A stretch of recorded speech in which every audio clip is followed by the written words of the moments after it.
पंचकुला में आज हरियाणा बाल विकास एवं आंगनवाड़ी वर्कर यूनियन और आंगनवाड़ी कर्मचारी संघ हरियाणा द्वारा अपनी 2018 की लंबित मांगों को लेकर पंचकुला में एक विशाल प्रदर्शन किया।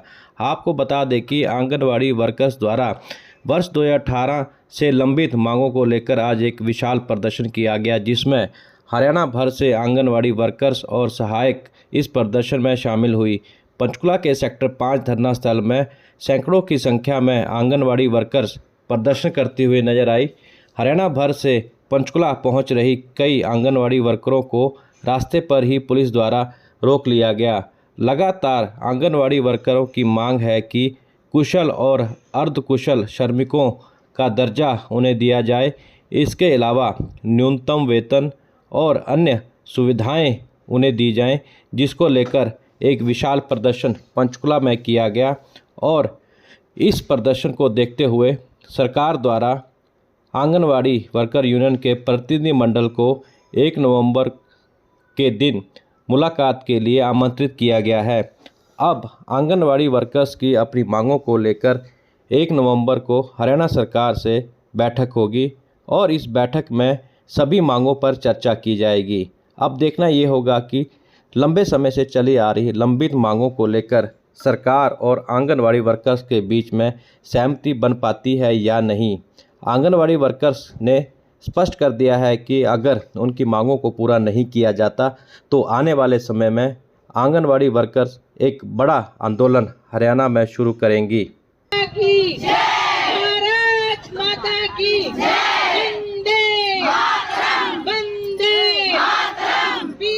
हरियाणा सरकार मुर्दाबाद, मुर्दाबाद, मुर्दाबाद। हरियाणा सरकार मुर्दाबाद, मुर्दाबाद। कल भी मुख्यमंत्री आवास पर बुलाया गया था, हमारी बातचीत हुई, लेकिन हम भी कि पीछे बहुत बड़ा आश्वासन मिल रही है। आश्वासन से पेट नहीं भर रहा।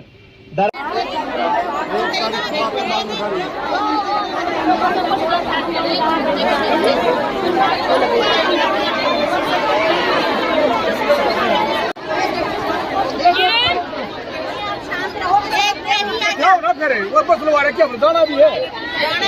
भाई डट जा यार, क्या हो गया? मेरे बीच डट जा। कोई बात नहीं, आप करो अपना काम करो। क्या करूँगा? मैं कर रहा हूँ सर। मैं क्या है वो बताओ। बहुत हो गया। ये बड़ी कौन सी का है? बुलाना यार।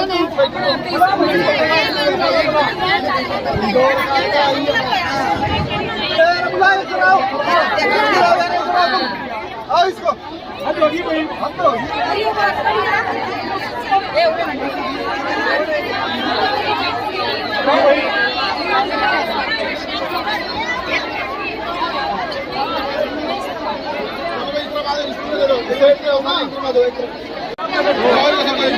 वही बात करो।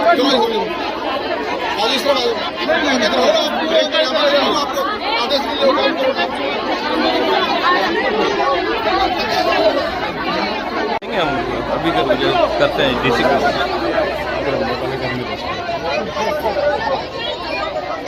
ये पहली बदतमीजी करके गया वो लेडीज। परिचय दे दीजिए, अपना नाम बता दीजिए। सबसे पहले तो मैं मीडिया पर बारी सभी का मैं स्वागत करती हूं कि जो हमारी बहनों की आवाज़ है वो सरकार से पहुंचाने का काम करते हैं। मैं तहे दिल से आपका धन्यवाद करती हूं। मेरा नाम छोटा गहलावत है। मैं आंगनबाड़ी यूनियन की प्रदेश अध्यक्ष हूं। हमारी समानता राज्य कर्मचारी संघ और भारतीय मजदूर संघ के साथ है। आज हमारा जो धरना प्रदर्शन था उसमें हमारी मुख्य मांग थी, जो सरकार के साथ 2018 में हमारा समझौता हुआ था, उस समझौता को लागू करवाने के लिए और उस समझौता में कुशल और अर्धकुशल का दर्जा देने की हाँ की गई थी और 6 महीने में महंगाई भत्ता की किस्त देने की हाँ की गई थी। लेकिन सरकार ने आज तक हमारे कोई मांगों की तरफ कोई ध्यान नहीं किया है। आज हमारा पूरा हरियाणा से सभी बहनें यहाँ पर आई हैं, लेकिन हमारी सभी बहनों को हर साइड में जगह जगह पर रोक दिया गया है। किसी के लाठी चार्ज किया गया है, किसी बहनों की सिर फोड़ दिया गया है, किसी के कपड़े फाड़ दिए गए हैं और किसी को जबरदस्ती उठाकर बसों में डाला गया है। लाठीचार्ज कहाँ किया गया? ये लाठीचार्ज एमनिका पार्क सेक्टर 5 के पास हुआ है जी। हाँ जी, उसका सर फोड़ दिया गया है। वो हमारी बहन है, वो एडमिट है हॉस्पिटल में। तो आज हम सरकार की गौर शब्दों में निंदा करते हैं कि एक तरफ तो सरकार बोल रही है कि बेटी बचाओ बेटी पढ़ाओ का नारा दे रही है, लेकिन बेटियों के लिए खिड़की दरवाजे सब कुछ बंद कर दिए गए हैं। आज बेटियां रोडों पर रो रही हैं। आगे सरकार सोच रही है कि आने वाले टाइम में भाई हमारी सरकार बनेगी, लेकिन आज हमारी कोई मंशा नहीं थी कि हम सरकार के खिलाफ रोडों पर उतरे। हमारा मकसद ये था कि हम शांति प्रिय, हम धरना प्रदर्शन करके और सरकार को हम मांग पत्र देंगे और शांति प्रिय हमारा धरना प्रदर्शन होकर हम हमारी बहने घर पर पहुंच जाएंगी।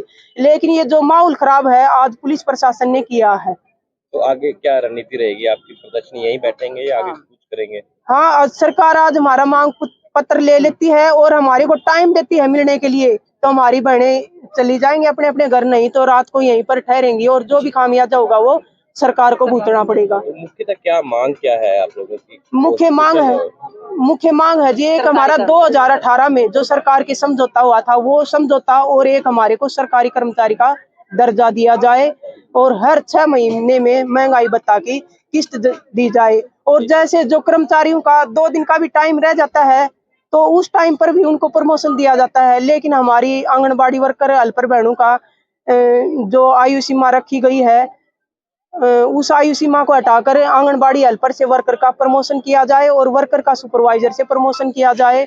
जैसे कर्मचारियों का प्रमोशन होता है उसी हिसाब से हमारी बहनों का भी प्रमोशन किया जाए और जो आयु सीमा है वो हटाई जाए।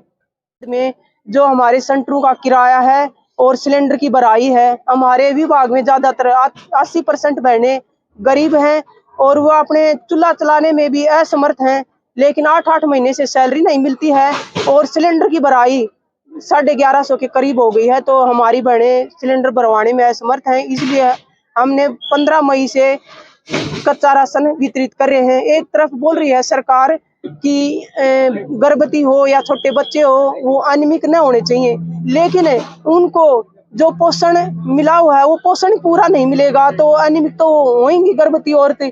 देखो, जब हमारी एक नई दुल्हन है शादी होकर हमारे गांव में प्रवेश करती है उस टाइम से लेकर और वो गर्भवती होती है और छोटा बच्चा होता है। और अब आपका रणनीति क्या रहने वाली है? क्या 2 दिन का ही रहेगा ये प्रदर्शन आपका? नहीं, अगर सरकार समय रहते हुए हमारे को बुला लेती है, जो हमारी राज्य कमेटी है उससे बातचीत कर लेती है और समय दे देती है और जो हमारी जायज मांगे हैं उनको लागू कर देती है तो ठीक है, नहीं तो हम पूरा हरियाणा की बहनें अपने अपने जिलों पर अनिश्चितकालीन धरना पर जाएंगे और जो खामियाजा हो सरकार को भुगतना पड़ेगा। सचिव आंगनवाड़ी कर्मचारी संघ हरियाणा संबंधित भारतीय मजदूर संघ।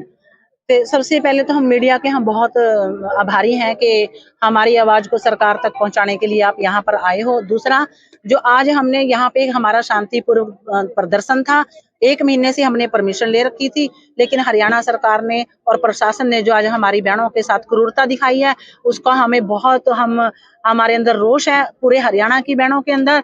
हम 2018 में मुख्यमंत्री जी ने समझौता किया था कि हमें कुशल अर्धकुशल का उन्होंने एक कैटेगरी दी थी, लेकिन उसके बाद उन्होंने हमें महंगाई भत्ते की 3 किस्तें देके भी हमारा वो बंद कर दिया और हम सरकार से सिर्फ अपना पुराना जो हमारा समझौता था वही मांगने आए थे। हमने नया सीएम साहब से कुछ नहीं मांगा था, लेकिन आज सरकार ने जो हमारे साथ किया इसका हमें रोष है।